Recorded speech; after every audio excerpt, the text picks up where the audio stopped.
Hoy no es un día cualquiera, te vas a venir conmigo a visitar la central nuclear Ascó en Tarragona. Todo un privilegio, de hecho vamos a poder cumplir uno de mis mayores sueños, así que estoy emocionado y a la vez muy agradecido a Endesa por la oportunidad que nos ha brindado. Pero además ten en cuenta que no es un día más en la oficina, porque vamos a hacer la visita en el momento más crítico, complejo y espectacular de toda la vida de una central, la parada de recarga. Así que prepárate porque vas a ver algo que muy poca gente puede presenciar.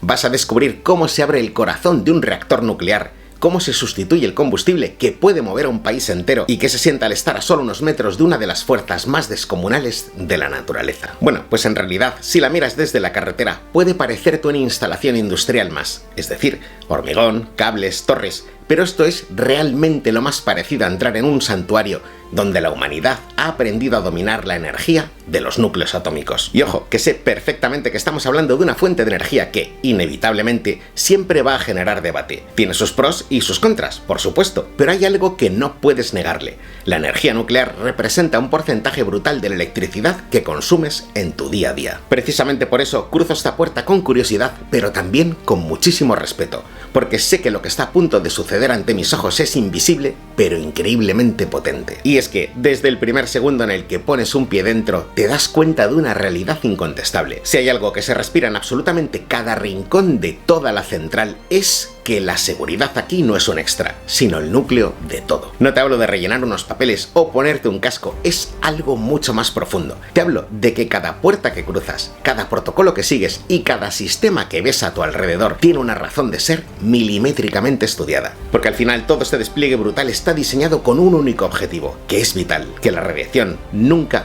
bajo ninguna circunstancia, salga de donde tiene que estar. Y para lograrlo, quiero que seas consciente de que no confían todo el éxito a una sola carta. De hecho, enseguida entiendes que no existe una única barrera de seguridad, sino que está rodeado por muchas capas superpuestas. Es lo que en ingeniería nuclear llaman defensa en profundidad. Imagina una serie de blindajes y sistemas independientes donde, si el primero no funciona, el segundo actuaría, y si no, el tercero.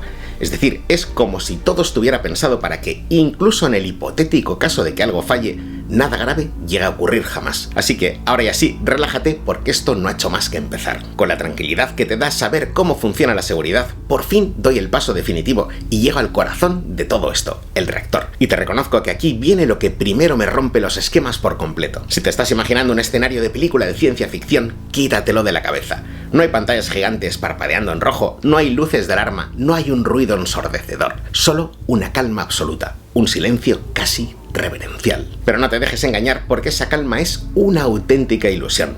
Dentro de esa estructura, cuando la central está operando a plena potencia, hay trillones de átomos de uranio rompiéndose sin parar bajo las reglas de la fisión nuclear. Y están liberando una cantidad de energía tan sumamente descomunal que a nuestra mente humana le cuesta incluso llegar a imaginarla. Por eso la sensación que experimentas es tan extraña. Eres consciente de que estás frente a una de las máquinas más potentes, complejas y masivas que ha creado la humanidad.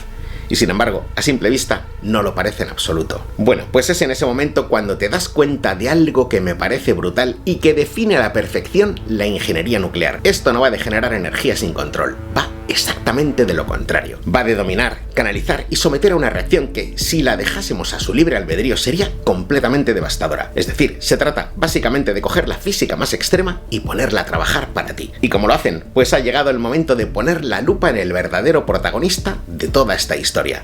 El combustible. Imagínate que te ponen delante de una pastilla de combustible como un cilindro cerámico del tamaño de un dedal. Bueno, pues cuando te explican la densidad energética que hay concentrada en algo tan sumamente diminuto, cuesta creerlo. De hecho, ese pequeño cilindro, que está compuesto por óxido de uranio, contiene la misma energía latente que casi una tonelada de carbón o unos 500 litros de petróleo. Y ahí estoy yo, en uno de esos momentos mágicos en los que la física cuántica y la famosa equivalencia entre masa y energía dejan de ser una ecuación abstracta en un libro de texto y se vuelven algo real, tangible y brutal que tienes ahí delante. Sin embargo, ese poder inmenso esconde un secreto de eficiencia que tiene que ver con los diferentes tipos de átomos de este elemento. En la naturaleza, el uranio se divide en varios isótopos y no todos reaccionan de la misma manera dentro del núcleo. Así que para entender exactamente por qué ocurre esto, cómo se comportan estos isótopos y por qué no llegamos a aprovechar todo el uranio que introducimos, he entrevistado a un gran experto. Efectivamente, nuestros reactores funcionan básicamente fisionando el uranio 235, no el uranio 238, de manera que lo podemos aprovechar hasta que el uranio 235 sea consumido lo suficiente para que la reacción no progrese. Eso significa que todo el combustible gastado que tenemos en las piscinas aún tiene una enorme capacidad de producir energía. Lo que sucede es que la tecnología en la que se basan nuestros reactores no es capaz de aprovecharla.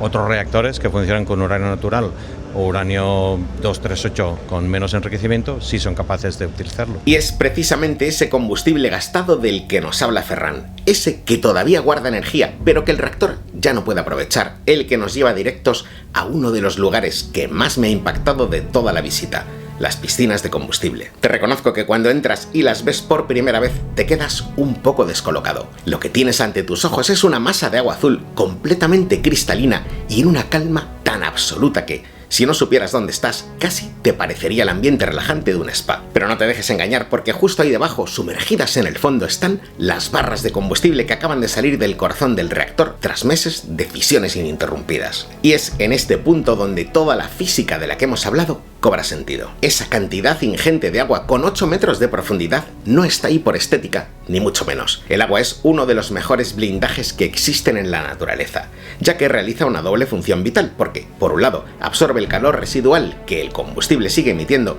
y por el otro, frena radicalmente la radiación, actuando como una barrera de seguridad. De hecho, si hubiera pasado poco tiempo desde que se extrae el combustible del reactor en una fase más activa, verías un fenómeno alucinante llamado radiación de Cherenkov, que consiste en un brillo azul eléctrico que se produce cuando las partículas cargadas viajan por el agua a una velocidad mayor que la de la propia luz en ese medio. En este caso no pudimos llegar a ver ese brillo porque el combustible ya estaba en una fase terminal y más fría, pero saber que esa física extrema está ocurriendo ahí mismo, bajo el agua, te pone los pelos de punta. Y además te cambia la perspectiva por completo, porque muchas veces, de forma inconsciente, cuando pensamos en los residuos nucleares, nos imaginamos que desaparecen o que se envían a un lugar remoto. Pues no, están aquí mismo, perfectamente controlados, monitorizados y vigilados en tiempo real bajo estrictas medidas de seguridad. De hecho, al quedarme mirando ese fondo azul, me rondaba una idea por la cabeza que es clave para entender el debate energético actual.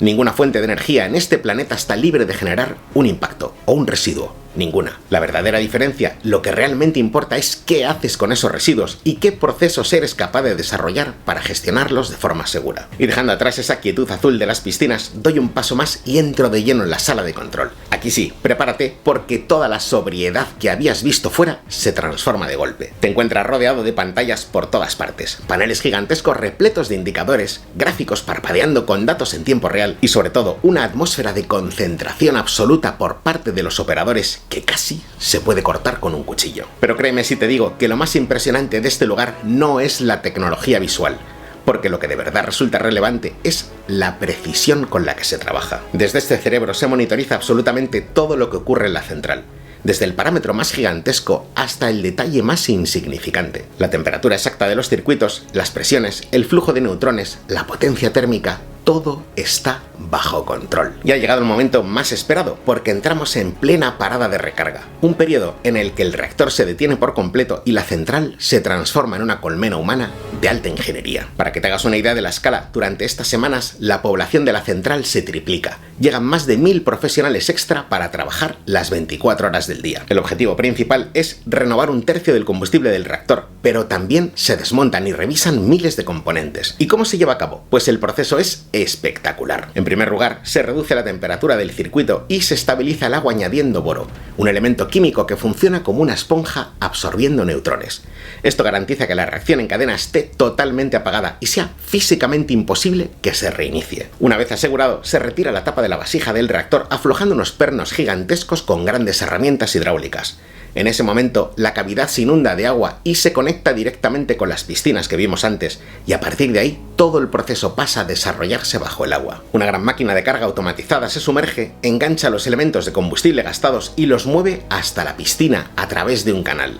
Estar allí, en ese momento, es como ver una partida de ajedrez tridimensional, remota y a cámara lenta, en los que los elementos de combustible se van recolocando estratégicamente para optimizar el flujo de neutrones en el siguiente ciclo. Y cuando dejas atrás esa grúa moviéndose en silencio, cruzas los últimos tornos de seguridad y finalmente sales de la central, te das cuenta que algo dentro de ti ha cambiado por completo. He tenido el privilegio de ver con mis propios ojos cómo es capaz la humanidad de diseñar un sistema para controlar y canalizar una de las fuerzas más descomunales y potentes del universo, en procesos donde la palabra improvisación simplemente no existe.